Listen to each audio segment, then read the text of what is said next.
Students अस्सलाम वालेकुम।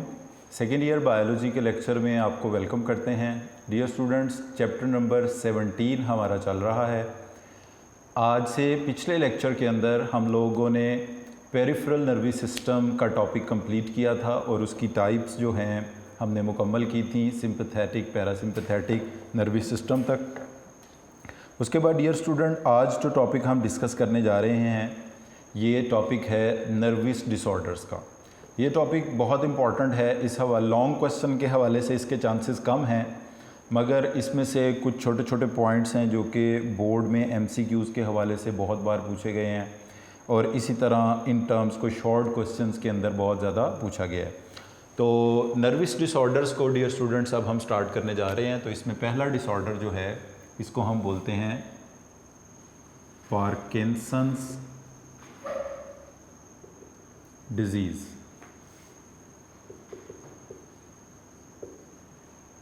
Parkinson's disease भी इसको हम बोल सकते हैं, इसको हम पार्किंसोनिज़म भी कह सकते हैं।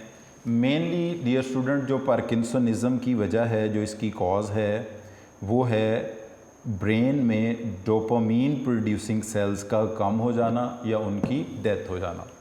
Parkinson's disease is due to the lack of dopamine. Dopamine एक न्यूरोट्रांसमीटर है। जिस तरह नर्व एंडिंग से कुछ केमिकल सब्सटेंसेस रिलीज़ होते हैं जिन्हें हम न्यूरोट्रांसमीटर्स कहते हैं, और वो एक सेल से दूसरे सेल तक केमिकल मैसेज यानी कि फॉर्म में नर्व इम्पल्स को डीपोलराइजेशन को कन्वे करते हैं। साइनैप्स के टॉपिक में हम पढ़ चुके हैं। तो this is due to the lack of dopamine, या हम ये भी कह सकते हैं due to the death of dopaminergic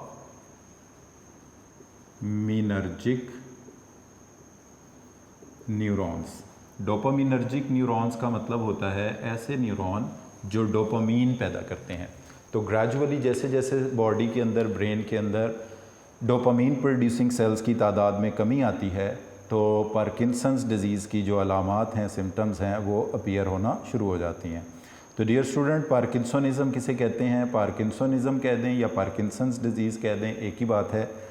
this nervous disorder is due to the death of dopamine producing cells in the brain, dopamine producing neurons in the brain. और इस disease के अंदर अब जो इसकी सिम्टम्स हैं, it is characterized by involuntary tremors. इसमें क्या होते हैं? इनवॉलेंट्री ट्रिमर्स होते हैं बॉडी के अंदर, यानी ख़ुद ब खुद से बॉडी के अंदर कपकपाहट होती है, ट्रिमर्स होते हैं। लॉस ऑफ पावर, बॉडी में, टांगों में, बाजुओं में ऐसा लगता है कि कोई पावर जो है वो ख़त्म हो गई है। एंड लॉस ऑफ रिजिडिटी, जो बॉडी का प्रॉपर पोस्चर है उसको मेंटेन करने को बॉडी को डिफ़िकल्टी होती है। तो बॉडी में कपकपाहट होती है, शिवरिंग, ट्रिमर्स, कुछ भी कह लें आप। इसी तरह किसी चीज़ को उठाने की प्रॉपर बॉडी का पोस्चर, खड़े रहने, इस तरह अपराइट बॉडी का पोस्चर मेंटेन करने की एबिलिटी जो है वो कम हो जाती है। तो ये इसकी मेजर सिम्टम्स हैं। बट इस डिज़ीज़ के अंदर एक ख़ास बात है कि जो जहनी सलाहियतें हैं, mental faculties are not affected.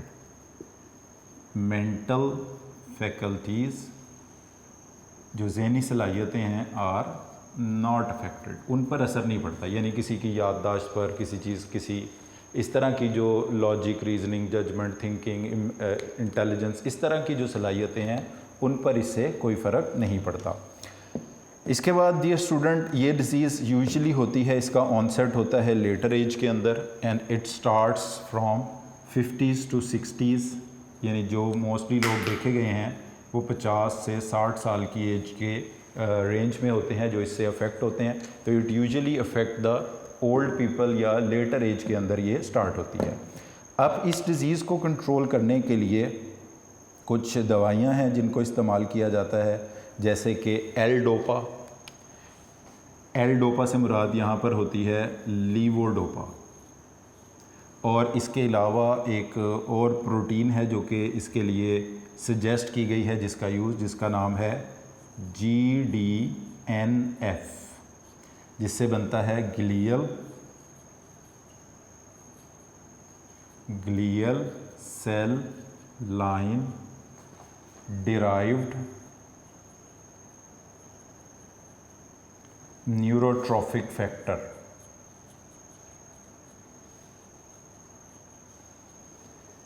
Glial cell line derived neurotrophic factor GDNF, इसको डोपामिन की कमी को पूरा करने के लिए यूज़ किया जा सकता है। तो डियर स्टूडेंट, पहला जो नर्वस डिसऑर्डर हम डिस्कस कर रहे हैं इसका नाम पार्किंसंस डिजीज़ है। ये डोपामिन की कमी की वजह से होता है। इसमें डोपामिनर्जिक न्यूरॉन यानी डोपामिन प्रोड्यूस करने वाले सेल्स की ब्रेन में डेथ हो जाती है आहिस्ता आहिस्ता। जैसे जैसे सेल्स कम होते हैं डोपामिन का लेवल भी कम होता जाता है। और इसकी अलामात कह दें या इसको करेक्टराइज़ कैसे किया जाता है, इनवॉलेंट्री ट्रिमर्स, खुद ब खुद से बॉडी में शिवरिंग, कपकपाहट और ट्रिमर्स चलते हैं। बॉडी में ऐसे लगता है कि कोई पावर नहीं रही है, रिजिडिटी बॉडी की पोस्चर को मेंटेन करने वगैरह की एबिलिटीज़ कम हो जाती हैं। बट इसमें मेंटल जो जहनी सलाहियतें हैं, मेंटल फैकल्टीज़ हैं, वो अफेक्ट नहीं होती। और ये यूजुअली स्टार्ट होते हैं, इसकी अलामात 50 से 60 साल की एज के लोगों में, 50-60s की एज में ये स्टार्ट होता है। और इसके अलावा अगर इसका कोई अर्ली ऑनसेट है तो वो किसी ट्रॉमा, दिमाग की कोई चोट लगने, एक्सीडेंट, इंजरी की वजह से हो सकता है। इसमें जो इफ़ेक्टिव ड्रग्स हैं वो है एल डोपा, लीवोडोपा। एल से मुराद यहाँ पे है लीवोडोपा, जो कि डोपामीन की तरह का काम करती है दवाई बॉडी के अंदर, यानी डोपामीन की कमी को पूरा करती है। इसके अलावा एक ये न्यू रिसर्च मॉलिक्यूल है जिसको हम कहते हैं GDNF, जिसका फुल नेम है glial cell line derived neurotrophic factor. It boost the uptake of dopamine, और इसको मंकीज़ और रैट्स के ऊपर एक्सपेरिमेंटली इस्तेमाल किया गया अभी, एंड पॉसिबली के ह्यूमन बीइंग में भी इसको इन फ्यूचर यूज़ किया जाने लगे। ये इससे GDNF के बारे में एक लाइन लिखी हुई है, इट बूस्ट द री अपटेक ऑफ डोपामीन। अब इसमें ये होता है, फॉर एग्जांपल ये एक प्री साइनेप्टिक न्यूरॉन है, ये एक पोस्ट साइनेप्टिक न्यूरॉन है। अब ये जो न्यूरोट्रांसमीटर यहाँ प्रोड्यूस करता है इसका नाम है डोपामीन। अब वैसे तो डोपामीन की कमी है, कमी से मुराद ये नहीं है कि बिल्कुल ख़त्म हो गया, यानी 100 सेल हैं तो 90 रह गए, 80 रह गए, 70 रह, आहिस्ता आहिस्ता कम हो रहे हैं।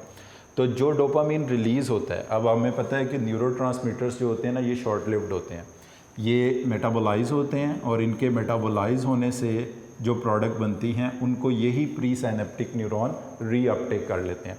तो GDNF ये काम करता है। GDNF मतलब थोड़े न्यूरॉन्स अगर बॉडी के अंदर हैं जो डोपामीन पैदा करते हैं, तो उनसे रिलीज़ होने वाले डोपामीन को रीअपटेक करवाता है प्री साइनेप्टिक न्यूरॉन में, ताकि वो उसको फिर से साइनेप्टिक वेसिकल्स के अंदर इस डोपामीन को पैक करे और फिर से ऑन प्रॉपर स्टिमुलेशन इसको रिलीज़ करते। यानी जितना डोपामीन बॉडी में पैदा हो रहा होता है उसके रीअपटेक को प्रमोट करके उसके रिलीज़ को इन्हांस कर देता है, तो जिसकी वजह से पार्किंसंस डिजीज़ के अलामात कम हो जाती हैं। यानी ये नहीं है कि डोपामीन की तरह का काम करता है, डोपामीन की तरह का काम नहीं करता। जो कम डोपामीन बॉडी में है उसकी यूटिलाइजेशन को इन्हांस कर देता है। इस तरह से डोपामीन रिलीज़ हुआ, मेटाबोलाइज हुआ, उसकी मेटाबॉलिक प्रोडक्ट्स को रीअपटेक करवाया सेल के अंदर GDNF ने, और फिर से ये दोबारा डोपामीन रिलीज़ हो जाएगा। तो डियर स्टूडेंट, जो पहला नर्वस डिसऑर्डर हमने डिस्कस किया वो था पार्किंसंस डिजीज़, जो कि डोपामीन की कमी की वजह से होता है। इसके मेन पॉइंट्स यही हैं, डोपामीन की कमी से होता है, डोपामीन प्रोड्यूसिंग सेल्स की ब्रेन में डेथ होती है, इसमें involuntary tremor, loss of power, loss of rigidity, but mental faculties are not affected. 50-60 साल की एज के लोगों को यूजुअली अफेक्ट करता है, मगर अगर अर्ली एज में होता है तो किसी ब्रेन के ट्रॉमा की वजह से होगा। एल डोपा इसमें एक इफेक्टिव ड्रग है। GDNF is glial cell line derived neurotrophic factor which is a protein, और इसको एक्सपेरिमेंटली यूज़ किया गया है अभी सिर्फ मंकीज़ और रैट्स के अंदर। पॉसिबल है कि इन फ्यूचर इसको ह्यूमन बीइंग में भी यूज़ किया जाने लगे। Second nervous disorder dear students जो हम पढ़ने जा रहे हैं उसका नाम है एपिलेप्सी।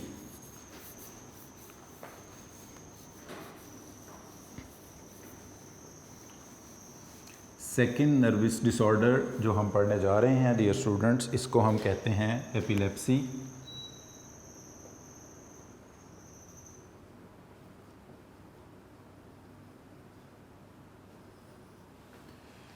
एपिलेप्सी, तो डियर स्टूडेंट्स जो एपिलेप्सी का प्रॉब्लम है, ये एपिलेप्सी की डिज़ीज़ है, ये भी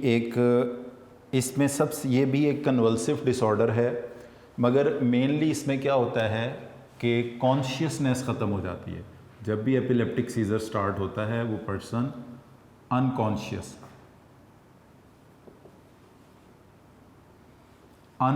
हो जाता है। उसकी जो अनकॉन्शियसनेस फील करता है, उसको कोई चीज़ याद या रिमेंबर उस वक़्त नहीं रहती, और इसमें कई अननोन रीज़न्स इसकी हो सकती हैं जो इसको ट्रिगर कर सकती हैं।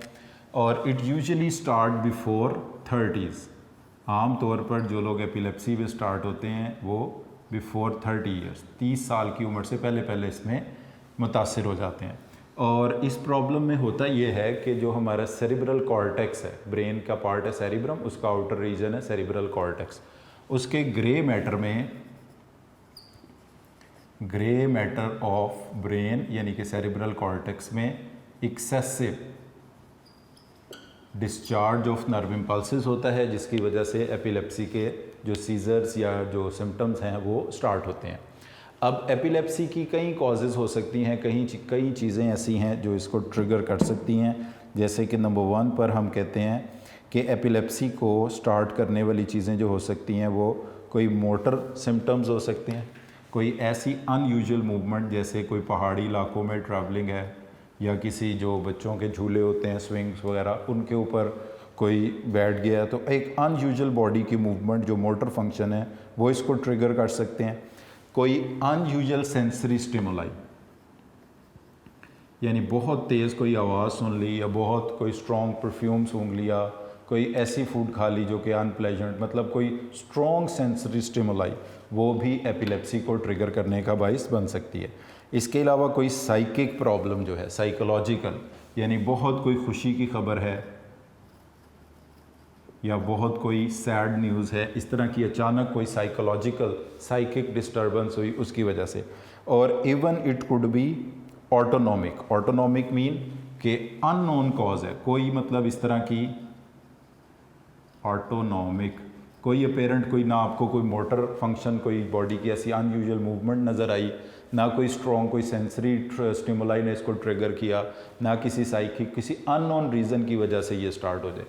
और एपिलेप्टिक सीजर्स जो हैं ये वक्फों से अपीयर होते हैं। इसकी फ्रीक्वेंसी एक दिन में कई बार भी हो सकती है, एक हफ्ते में एक आधी बार भी, महीनों में, सालों में, तो ये फ्रीक्वेंसी इसकी वेरी करती है, वो पर्सन टू पर्सन वेरी करती है। मगर जब भी इसके ये स्टिमुलाई अपीयर होते हैं तो ये कॉन्शियसनेस को ख़त्म कर देते हैं, वो पर्सन उस दौरान में अनकॉन्शियस हो जाता है। And it usually start before the age of 30s। और इसका एक टेस्ट है जो इसको किया जाता है, उसको हम नाम देते हैं EEG। EEG का मतलब होता है इलेक्ट्रोइंसेफ्लोग्राफी। EEG के डायग्नोस्टिक टेस्ट के ज़रिए हम इसको चेक करते हैं कि पर्सन को एपिलेप्सी है या नहीं है। और ऑब्वियसली इसमें जो दवाइयाँ इस्तेमाल की जाती हैं वो एंटी कन्वल्सेंट ड्रग्स हैं, एंटी कन्वल्सेंट ड्रग्स जो कपकपाहट को, कन्वल्शंस को कम करते हैं। तो क्योंकि ये कन्वल्सिव डिसऑर्डर है इसलिए इसको ख़त्म करने वाली ड्रग्स को क्या कहा जाएगा, एंटी कन्वल्सेंट ड्रग्स इसको कहा जाएगा, और जो कि इसमें इस्तेमाल की जाती हैं। बाकी अल्कोहल का यूज़, सिगरेट स्मोकिंग इसको ट्रिगर कर सकते हैं। एक बार फिर इसको हम ज़रा पॉइंट्स इसके देख लेते हैं कि एपिलेप्सी वो डिसऑर्डर है जिसमें कॉन्शियसनेस ऑल्टर होती है। ये एक कन्वल्सिव डिसऑर्डर है, कन्वल्शंस से करेक्टराइज्ड होता है, बिफोर 30 ईयर्स यूजुअली लोगों को होता है। इसमें ग्रे मैटर में excessive discharge of electrical impulses होता है। ये किसी मोटर फंक्शन से ट्रिगर हो सकता है, सेंसरी स्टिमुलाई से ट्रिगर हो सकता है, किसी साइकिक डिस्टर्बेंस से ट्रिगर हो सकता है, या कोई अननोन ऑटोनॉमिक रीज़न इसको ट्रिगर कर सकती है। इसकी फ्रीक्वेंसी ऑल्टर करती है पर्सन टू पर्सन। इसका जो डायग्नोस्टिक टेस्ट है उसको कहते हैं EEG। EEG का फुल नेम है इलेक्ट्रोइंसेफ्लोग्राफी। और इसमें जो इफ़ेक्टिव ड्रग्स हैं उनको हम कहते हैं एंटी कन्वल्सेंट ड्रग्स बोलते हैं। बाकी यूज़ ऑफ अल्कोहल और यूज़ ऑफ स्मोकिंग जो है वो इसको एग्रवेट कर सकता है, यानी इसकी अलामात को ज़्यादा शदीद कर सकता है और बीमारी को बढ़ा सकता है। इसके बाद डियर स्टूडेंट जो नेक्स्ट डिसऑर्डर हम डिस्कस करने जा रहे हैं, तीसरा और आखिरी, वो है Alzheimer's disease.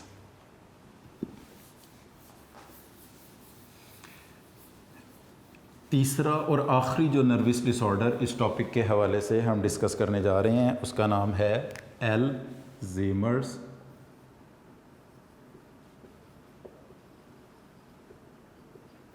एल्ज़ीमर्स disease. Dear student, ये वो डिज़ीज़ है जो कि एलॉयज़ एल्ज़ीमर ने डिस्कवर की थी, तो वहाँ से इसका नाम रख दिया गया है Alzheimer's disease. And this Alzheimer's disease is characterised by, जो इसका सबसे बड़ा इसका जो मेजर सिम्टम है वो है dementia. It is characterised by dementia. Dementia का मतलब होता है लॉस ऑफ मेमोरी, यानी आहिस्ता आहिस्ता इस डिज़ीज़ के अंदर जो याददाश्त है वो कम होती चली जाती है, मेमोरी जो है वो कम होती चली जाती है। तो एल्ज़ीमर्स डिज़ीज़ को डियर स्टूडेंट डिस्कवर किया या आइडेंटिफाई किया है पहली बार एलॉयज़ एल्ज़ीमर ने 1907 में, 1907 में। और it is characterised by dementia. Dementia के टर्म का मतलब होता है लॉस ऑफ मेमोरी, याददाश्त का कम हो जाना। तो it is characterised by dementia. ये कैसे करेक्टराइज्ड है? डिमेंशिया से करेक्टराइज हो रहा है। और इसके साथ साथ इसमें कुछ जेनेटिक फैक्टर्स भी इसमें इन्वॉल्व हैं और कुछ एनवायरमेंटल फैक्टर्स भी इसमें इन्वॉल्व हैं, जैसे कि हाई लेवल ऑफ एलुमिनियम, जिसको हम एलुमिनियम पॉइजनिंग का भी नाम देते हैं। तो इसमें जो एलुमिनियम मेटल से बने हुए बर्तन में लोग खाना खाते हैं तो उसमें कुछ ट्रेसेस की मिकदार में एलुमिनियम जो है वो खाने में शामिल होता रहता है, और आहिस्ता आहिस्ता एलुमिनियम का लेवल जब बॉडी में बढ़ता है तो एलुमिनियम जो है वो कंट्रीब्यूट करता है एल्ज़ीमर्स डिज़ीज़ में। तो यानी एलुमिनियम की पॉइजनिंग से कौन सा डिसऑर्डर हो सकता है? एल्ज़ीमर्स डिज़ीज़ हो सकता है। और एडवांसिंग एज में भी इसकी वजह बनती है, यानी ये भी डिज़ीज़ जो है वो ओल्ड एज की डिस्टर्बेंसेस में से एक है। तो एल्ज़ीमर्स डिज़ीज़ के डियर स्टूडेंट्स जो मेन फीचर्स हैं उसमें नंबर 1 ये है कि Alzheimer's disease was discovered by Alois Alzheimer. 1907 में ये आइडेंटिफाई हुई। इसका जो मेन अलामत है वो डिमेंशिया है, लॉस ऑफ मेमोरी। इसमें कुछ जेनेटिक फैक्टर्स भी इन्वॉल्व हैं, एनवायरमेंटल फैक्टर्स भी इन्वॉल्व हैं। एनवायरमेंटल फैक्टर्स में से आती हैं एलुमिनियम की पॉइजनिंग, और ये भी एडवांसिंग एज से करेक्टराइज्ड होता है, यानी रिलेटिवली ओल्ड एज में होने वाला प्रॉब्लम है। तो डियर स्टूडेंट, अब हम इन तीनों डिजीज़ को कंपेयर करते हैं। मोस्टली जिसका एमसीक्यू पूछा गया है प्रीवियस ईयर्स में बोर्ड के एग्ज़ाम्स में, उस तरह से मैं ये कुछ इसको क्वेश्चंस के शक्ल में आपको बता देता हूँ। जैसे हमारी ये अगर 3 डिजीज़ हैं, पार्किंसोनिज्म, उसके बाद बी ऑप्शन में हमारा है एपिलेप्सी, और सी ऑप्शन में है एल्ज़ीमर्स डिज़ीज़ है, और डी ऑप्शन में ऑल ऑफ दीज कर लें या नन ऑफ दीज, इस तरह की कोई ऑप्शन बना लें। अब जैसे फॉर एग्ज़ाम्पल हम कहते हैं L dopa is effective in treatment of,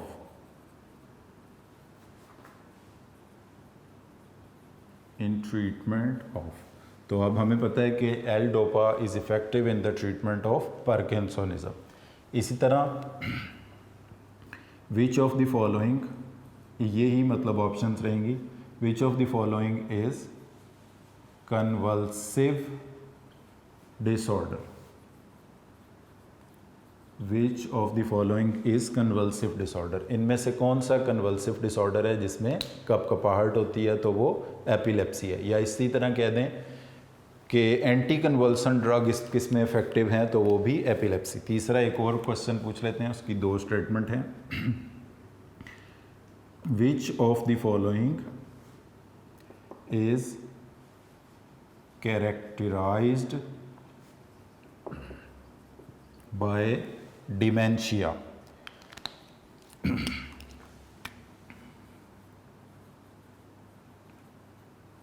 which of the following is characterized by dementia, या ऐसे कह दें which of the following is characterized by aluminium poisoning.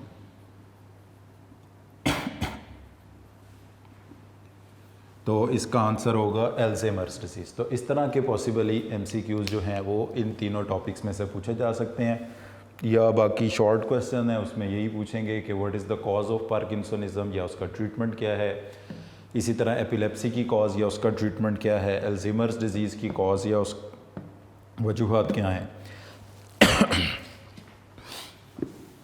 Nervous disorder के बाद डियर स्टूडेंट एक छोटा सा टॉपिक हमारे पास आ रहा है, एक्शन ऑफ निकोटीन। तो डियर स्टूडेंट, निकोटीन एक ड्रग है जो कि हमारे एक न्यूरोट्रांसमीटर के एक्शन को कॉपी करती है, मिमिक करती है। फॉर एग्ज़ाम्पल, ये हमारा एक प्री साइनेप्टिक न्यूरॉन है, इसके बाद ये हमारे पास एक पोस्ट साइनेप्टिक न्यूरॉन है, एंड देयर आर रिसेप्टर्स। अगर यहाँ पर हमारे पास एक न्यूरोट्रांसमीटर रिलीज़ होता है जिसका नाम है एसिटाइल कोलिन, ये न्यूरोट्रांसमीटर है, और इसी तरह का काम करने वाली अगर एक ड्रग है जिसको कहा जाता है निकोटीन, यानी एसिटाइल कोलिन कब रिलीज़ होगा, जब इस प्री साइनेप्टिक न्यूरॉन से नर्व इम्पल्स आएगी, एसिटाइल कोलिन रिलीज़ होगा, ये रिसेप्टर्स पे बाइंड करेगा, nerve impulse post synaptic neuron में पास हो जाएगी। यानी एसिटाइल कोलिन तो कहाँ से आएगा, प्री साइनेप्टिक न्यूरॉन से आएगा। बट जो निकोटीन ड्रग है, इट मिमिक का मतलब होता है कॉपी करना, it mimic the action of acetyl choline. जो काम एसिटाइल कोलिन करता है वही काम इस निकोटीन ने करने हैं, ड्रग ने करने हैं, यानी इसने उन्हीं रिसेप्टर्स पे बाइंड करना है, और इन रिसेप्टर्स को कहा जाता है निकोटिनिक रिसेप्टर्स। असल में ये ड्रग का नाम भी निकोटीन इसी वजह से रखा गया, because it is sensitive to the nicotinic receptor. तो डियर स्टूडेंट, निकोटीन एक ड्रग है जो कि एक न्यूरोट्रांसमीटर जिसका नाम है एसिटाइल कोलिन, इसके एक्शन को कॉपी करती है, मिमिक करती है। यानी जिन रिसेप्टर्स पर एसिटाइल कोलिन ने बाइंड करना है उन्हीं रिसेप्टर पर बाइंड कौन करती है, निकोटीन ड्रग बाइंड करती है। और निकोटीन के बाइंड करने से इन रिसेप्टर्स पर नेक्स्ट न्यूरॉन में नर्व इम्पल्स पैदा होती है, इसलिए ये रिसेप्टर्स के लिए स्टिमुलेंट है। समटाइम कुछ ऐसी ड्रग्स भी होती हैं जो रिसेप्टर्स को ब्लॉक कर देती हैं, रिसेप्टर्स के साथ बाइंड तो करती हैं मगर रिसेप्टर्स के साथ ऐसे बाइंड करती हैं कि अगर पीछे से प्रॉपर नर्व इम्पल्स स्टिमुलस भी आए तो वो भी नेक्स्ट न्यूरॉन में कन्वे ना हो। तो ये हमने दोनों एरो इसलिए लगाए हुए हैं कि जो काम एसिटाइल कोलिन ने करना है, यानी प्री साइनेप्टिक से पोस्ट साइनेप्टिक न्यूरॉन में नर्व इम्पल्स को कन्वे करना है, वही काम निकोटीन ने करना है, पोस्ट साइनेप्टिक मेम्ब्रेन के रिसेप्टर्स पर बाइंड करना है और इसमें नर्व इम्पल्स पैदा करा देनी है।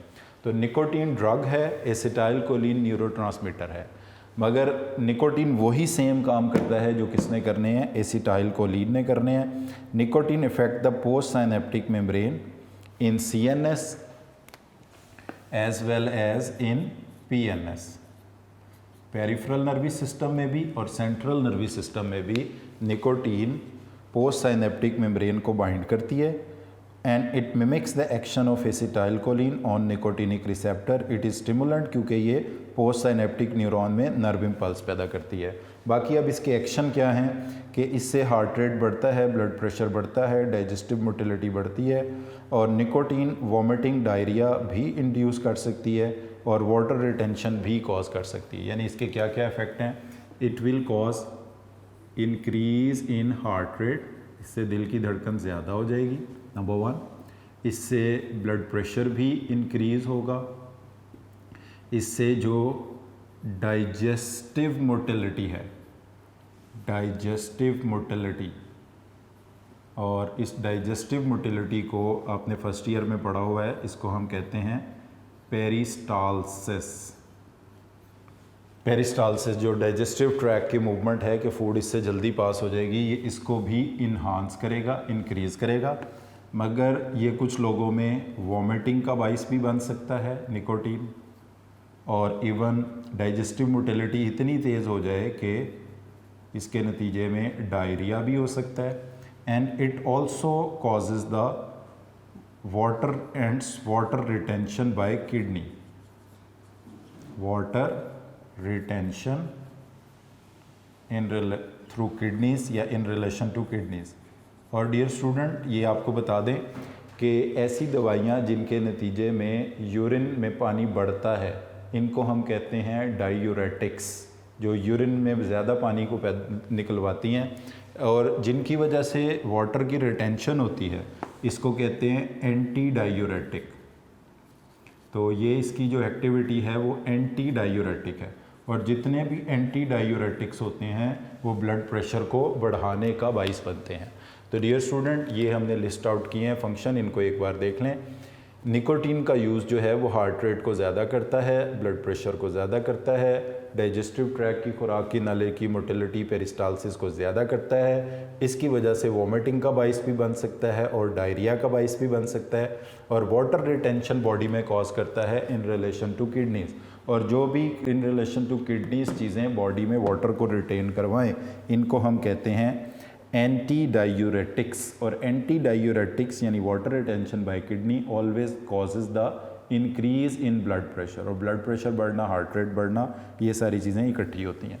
तो dear student, this is the effect of nicotine, action of nicotine. फिर बता दें आपको कि निकोटीन जो है इट इज़ अ ड्रग, ये एक दवाई है, एक ड्रग है जो कि एसिटाइल कोलिन के अफेक्ट को कॉपी करती है, मिमिक करती है निकोटिनिक रिसेप्टर्स पर, which are located on the post synaptic membrane of post synaptic neuron. और निकोटीन क्योंकि नेक्स्ट न्यूरॉन में नर्व इम्पल्स पैदा कराती है, इसलिए ये स्टिमुलेंट है, और ये पोस्ट साइनेप्टिक न्यूरॉन्स पर CNS के भी एक्ट कर सकती है और PNS के भी एक्ट कर सकती है। और हार्ट रेट को ज़्यादा करना, ब्लड प्रेशर को ज़्यादा करना, डाइजेस्टिव मोटिलिटी को ज़्यादा करना, पेरिस्टालसिस को बढ़ाना, वॉमिटिंग कॉज करना, डायरिया कॉज करना, water retention in relation to kidneys cause करना, ये सारे इसके इफ़ेक्ट्स हैं। यहाँ पर डियर स्टूडेंट, हमारा नर्वस कोऑर्डिनेशन का टॉपिक जो है वो मुकम्मल हो गया है। अब इसके बाद हम जो टॉपिक नेक्स्ट स्टार्ट करेंगे वो केमिकल कोऑर्डिनेशन का होगा। उसकी कुछ बेसिक टर्म्स हैं जो यहाँ पर अभी हम डिस्कस करेंगे। इसमें सबसे पहली बात ये है कि केमिकल कोऑर्डिनेशन जो सिस्टम करवाता है, इस सिस्टम को कहा जाता है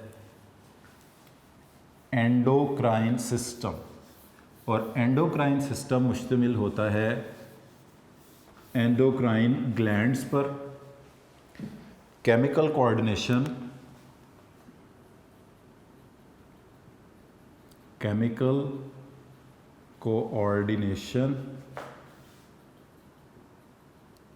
is brought about by endocrine system. An endocrine system consists of endocrine glands. Endocrine glands जो हैं वो प्रॉपर कुछ ग्लैंड्स की शक्ल में भी हो सकते हैं, कुछ सेल्स या टिश्यूज़ भी हो सकते हैं, और अप्रॉक्सीमेटली हमारी बॉडी के अंदर 20 ऐसे सेल्स या टिश्यूज़ हैं जो कि एंडोक्राइन फंक्शन परफॉर्म करते हैं। तो ये MCQ के हवाले से क्वेश्चन आपसे पूछा जा सकता है कि ह्यूमन बॉडी में कितने ऐसे सेल्स या टिश्यूज़ हैं जो कि एंडोक्राइन फंक्शन परफॉर्म करते हैं। अब इसके बाद डियर स्टूडेंट, एंडोक्राइन ग्लैंड की जो सिक्रीशन है इसको कहा जाता है हार्मोन, और ये हार्मोन आ जाते हैं ब्लड में, और ब्लड के ये कौन से पार्ट में होते हैं? ब्लड प्लाज्मा में। अगर आपको याद हो फर्स्ट ईयर में भी आप लोगों ने पढ़ा था कि ब्लड प्लाज्मा में दो चीज़ें होती हैं, 90% पानी और 10% डिज़ोल्व सब्सटेंसेस होते हैं। उन 10% डिज़ोल्व सब्सटेंसेस की 6 कैटेगरीज़ में से एक कैटेगरी हार्मोन्स की भी है। तो इसका मतलब है हार्मोन ब्लड, और ब्लड के सेल नहीं, ब्लड के प्लाज्मा के ज़रिए ट्रांसपोर्ट होकर अपने टारगेट सेल्स तक पहुंचते हैं। तो असल में यहाँ पर आपको एक डिफरेंस भी बता दें कि एंडोक्राइन और एक्सोक्राइन ग्लैंड में क्या फ़र्क होता है। और ये तो अभी हमने एंडोक्राइन के बारे में पढ़ा है, और एंडोक्राइन सिस्टम या ग्लैंड्स की स्टडी को कहते हैं endocrinology, the branch of biology which deal with the study of endocrine glands, endocrine system या हार्मोन्स, जिसको कहा जाता है एंडोक्राइनोलॉजी। तो बेसिक डिफरेंस जो एंडोक्राइन और एक्सोक्राइन ग्लैंड में है, अब थोड़ा एक्सोक्राइन ग्लैंड की भी बात कर लेते हैं। एक्सोक्राइन ग्लैंड वो ग्लैंड होते हैं जिनकी सिक्रीशन को अपने टारगेट तक डक्ट के ज़रिए पहुंचाया जाता है। Those glands their secretions are transported to the target cells via duct. जैसे कि फॉर एग्ज़ाम्पल लिवर, अगर एक ग्लैंड है, लिवर की सिक्रीशन का नाम है बाइल, और बाइल ने पहुंचना है स्मॉल इंटेस्टाइन तक, तो किसके ज़रिए जाएगी? बाइल डक्ट के ज़रिए जाएगी। तो इसका मतलब ये हुआ कि लिवर कौन सा ग्लैंड होगा? एक्सोक्राइन ग्लैंड होगा। इसी तरह पेंक्रियाज भी कौन सा ग्लैंड होगा? एक्सोक्राइन। मगर वो ग्लैंड जिनकी सिक्रीशंस अपने टारगेट्स तक पहुंचती हैं डक्ट्स के ज़रिए, ट्यूब्स के ज़रिए, वो एक्सोक्राइन ग्लैंड, और जिनकी ब्लड प्लाज्मा के ज़रिए पहुंचती हैं उनको कहते हैं एंडोक्राइन ग्लैंड। इसी वजह से इनको डक्टलेस ग्लैंड भी कहा जाता है। That is why they are known as ductless glands, इनको कहा जाता है। इसके बाद डियर स्टूडेंट, इस हिस्से में एक शॉर्ट क्वेश्चन छोटा सा और है, उसको भी डिस्कस कर लेते हैं। Classification of neuron on the basis of their chemical nature. Chemical nature की बेस के ऊपर न्यूरॉन्स को क्लासिफाई किया जाता है। ये हमारी बुक में इसकी 4 कैटेगरीज लिखी हैं, बट बेसिकली हार्मोन्स 2 किस्म के हैं, प्रोटीनेशियस और लिपॉइड नेचर के। प्रोटीन नेचर वाले और लिपिड्स वाली नेचर वाले, ये हम लिख लेते हैं। हमने ऐसे ही है जैसे हमारी बुक में लिखा है, मगर जो चीज़ मैं आपको बता रहा हूँ आपने इसको याद रखना है। जैसे नंबर 1 हार्मोन्स की क्लासिफिकेशन में वो हार्मोन्स हैं जो कि प्रोटीन्स हैं। नंबर 2 पर वो हैं जो कि पॉलीपेप्टाइड्स हैं। अब आपको पता है कि पॉलीपेप्टाइड्स ही मिलकर प्रोटीन्स बनाते हैं। और तीसरे नंबर पर वो आते हैं जो अमाइनो एसिड या उनके डेरिवेटिव्स हैं, अमाइनो एसिड्स एंड डेरिवेटिव्स। और चौथे नंबर पर वो आते हैं जो कि स्टेरॉयडल नेचर के हैं, स्टेरॉयडल। तो 4 किस्म के हार्मोन्स हैं, प्रोटीन नेचर के हार्मोन हैं, पॉलीपेप्टाइड नेचर के हार्मोन हैं, अमाइनो एसिड्स के डेरिवेटिव्स हैं और स्टेरॉयडल हार्मोन्स हैं। अब इसके बाद इनमें इनकी एग्जांपल्स हैं इंसुलिन एंड ग्लूकागोन। ये एग्जांपल में लिखा जाएगा प्रोटीन नेचर वाले हार्मोन्स की, इंसुलिन प्लस ग्लूकागोन। उसके बाद पॉलीपेप्टाइड नेचर के हार्मोन्स में हम कहेंगे एडीएच, एंटी डायूरेटिक हार्मोन, जिसको वेजोप्रेसिन भी बोला जाता है, और ऑक्सीटोसिन। एडीएच कह दें, एडीएच का अदर नेम वेजोप्रेसिन है, एंड ऑक्सीटोसिन। ये वो हार्मोन हैं जो कि पॉलीपेप्टाइड इन नेचर हैं। और अमाइनो एसिड्स के डेरिवेटिव में आप एग्जांपल लिख सकते हैं thyroxine, epinephrine, norepinephrine, thyroxine plus epinephrine, और एपिनेफ्रिन की ही मिलती जुलती फॉर्म है नॉरएपिनेफ्रिन। और स्टेरॉयडल हार्मोन में आप कहेंगे एस्ट्रोजन, प्रोजेस्टेरोन, टेस्टोस्टेरोन। ये इस तरह के हार्मोन हैं जो कि स्टेरॉयडल नेचर हैं। तो डियर स्टूडेंट, ये एक बहुत इंपॉर्टेंट शॉर्ट क्वेश्चन है। Classify hormone on the basis of their chemical nature, protein, polypeptide, amino acid derivatives and the steroidal hormone, और इनकी 7 एग्जांपल्स हैं। तो डियर स्टूडेंट्स, आज के लेक्चर को हम यहाँ पर वाइंड अप करते हैं। आज के लेक्चर में हमने 3 चीज़ों को डिस्कस किया है। पहले नंबर पर हमने नर्वस डिसऑर्डर्स पढ़े हैं जो कि 3 हैं, पार्किंसंस डिजीज़, एपिलेप्सी और एल्जाइमर्स, जिनके मैंने आपको एमसीक्यू भी बताए और शॉर्ट क्वेश्चन के हवाले से भी वो बहुत इंपॉर्टेंट है। फिर ये एक शॉर्ट क्वेश्चन और एमसीक्यूज़ का ही आगे टॉपिक है एक्शन ऑफ निकोटीन, जिसके हमने इफ़ेक्ट्स देखे और वो किस तरह रिलीज़ होता है और क्या काम करता है। फिर एक इंट्रोडक्शन है एंडोक्राइन सिस्टम का, और इसमें एक एमसीक्यू का पॉइंट है कि हमारी बॉडी में कितने ऐसे सेल टिश्यू हैं जो कि एंडोक्राइन वर्क करते हैं, 20। और एक शॉर्ट क्वेश्चन हमने लास्ट में डिस्कस किया है classification of hormone on the basis of their chemical nature. तो डियर स्टूडेंट, आज के लेक्चर को हम इधर ही वाइंड अप कर रहे हैं। इस टॉपिक में से सिर्फ शॉर्ट और एमसीक्यूज़ ही मोस्टली आते हैं, तो आपने कोशिश करके इनको इस हवाले से प्रिपेयर कर लेना है। तो thank you very much for today.